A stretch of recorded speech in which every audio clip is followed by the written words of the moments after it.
भगवान बुद्ध का व्यक्तित्व और उनका चिंतन विश्व के इतिहास में एक अद्वितीय स्थान रखता है। आज के समय में बहुत से लोग उन्हें आंतरिक वैज्ञानिक या इनर साइंटिस्ट कहते हैं। ये प्रश्न महत्वपूर्ण है कि ये कथन किस हद तक सही है और किन पहलुओं में इसे अतिशयोक्ति कहा जा सकता है।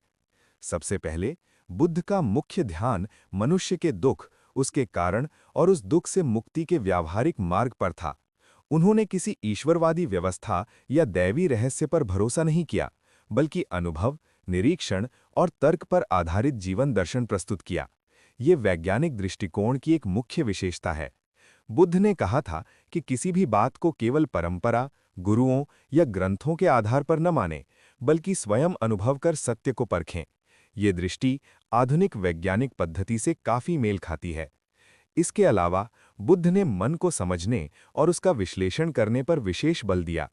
उनकी शिक्षाओं जैसे सतिपट्ठान, विपश्यना और अष्टमार्गिक मार्ग में मानव मन के कार्यकलापों का सूक्ष्म अवलोकन शामिल है। वो बार बार कहते हैं कि मन ही सभी अनुभवों का मूल है, और यदि मन को जाना जाए तो जीवन की पीड़ा और भ्रम को समझा जा सकता है। मन के इस गहन अध्ययन को बहुत से विद्वान आधुनिक मनोविज्ञान और चेतना विज्ञान के प्रारंभिक रूप में देखते हैं। इस प्रकार बुद्ध को आंतरिक वैज्ञानिक कहना इस दृष्टि से उचित प्रतीत होता है कि उन्होंने बाहरी संसार की तुलना में अंतःकरण की संरचना और उसकी जटिलताओं का अध्ययन किया। हालांकि ये कहना कि बुद्ध आधुनिक विज्ञान के वैज्ञानिक थे, पूरी तरह सही नहीं होगा। विज्ञान आज प्रयोगशाला आधारित, मापन आधारित और कठोर परीक्षणों पर आधारित है, जबकि बुद्ध की पद्धति व्यक्तिगत अनुभव, ध्यान और नैतिक आचरण के आत्मनिरीक्षण पर केंद्रित थी। उनकी शिक्षाएं आध्यात्मिक और नैतिक विकास पर आधारित थीं, जिनका उद्देश्य मानव मुक्ति था, न कि भौतिक जगत के नियमों का विश्लेषण या तकनीकी खोजें। इसके अलावा बुद्ध ने कर्म, पुनर्जन्म और निर्वाण जैसे सिद्धांतों की भी चर्चा की, जिन्हें आधुनिक विज्ञान सिद्ध नहीं कर सकता। इसलिए उन्हें आधुनिक वैज्ञानिक कहना गलत होगा, लेकिन उनकी पद्धति को वैज्ञानिक दृष्टिकोण वाला कहा जा सकता है, क्योंकि वे अंधविश्वास से दूर रहते थे और अनुभव को प्राथमिकता देते थे।